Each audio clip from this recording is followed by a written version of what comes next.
В Ингушетии впервые обнаружили жука-вредителя красноголовую шпанку. Тревогу забили на фермерском хозяйстве Добиёшт. Жук-нарывник любит бахчевые и сою, заверяют аграрии. Какой ущерб уже нанесен вредителям и как с ним бороться, узнала Тамара Хашагульгова.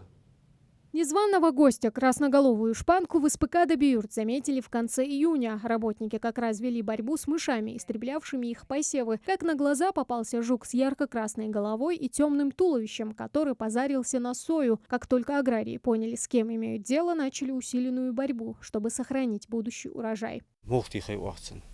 Красноголовая шпанга яхчина.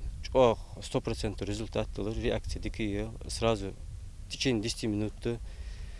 Реакция ручное опрыскивание я уахтен обкочи хи ауатят хи избошка ауатя ручное опрыскивание тоже хи бошки зе адяхки оз хожиш раз выйдет мединга отметки и дадахи сразу оттихи моментальная реакция сразу алигриш что я смог. СПК «Добиюрт» раскинулась на 525 гектарах земли. Здесь выращивают как бобовые, так и колосовые культуры – пшеницу, овес, ячмень. Однако жук-нарывник, как его называют в народе, решил полакомиться только соей. Ее здешние аграрии посадили впервые. Да, все в один кучку и я сплошной дать они черма хамчуют же сои. Цан хакал мали сои кое будто и лист уже мали уже будто союзцы. Сплошной. Да, дукиетер ханялчы ирен делок инсейн дина кодзуо ханялчы каждый день барглах биш хамир да кое культур муи да и сабр дишо хамятер. Главный враг бахчевых – сои, картофеля, свеклы и не только. Жук около 2 сантиметров в длину. По словам специалистов, этого вредителя выявили в регионе впервые. Хотя ареалом его обитания и является юг страны, а еще Турция, Иран и Казахстан. Всю зелень съедает, она пригрызает зелень, основную зеленую массу – это листья.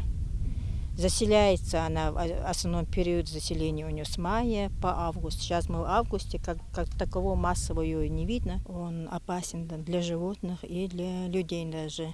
Его 0,3 грамма хватает для отравления, чтобы получить ожоги. В Россельхозцентре пока не могут точно сказать, откуда и как вредитель оказался в Ингушетии. Возможно, этому поспособствовала засушливость в этом районе. У нас же в природе все взаимосвязано.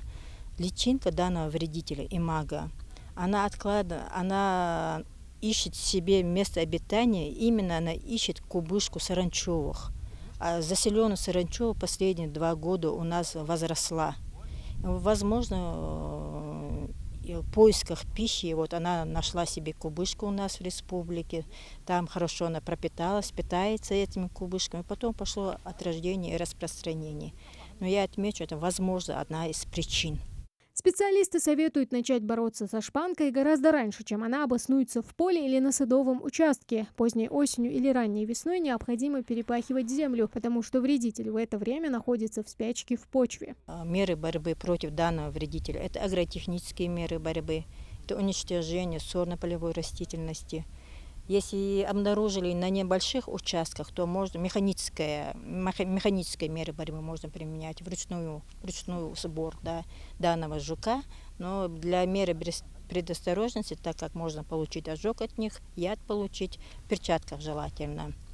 Химические меры борьбы – это препарат ДЕЦИ, Шерпес, КРТ. 55 гектаров сои спасены, но это не означает, что война с вредителем закончена. Сотрудники Россельхозцентра просят аграриев региона быть начеку. Тамара Хашагульгова, Адам Далаков, Новости 24.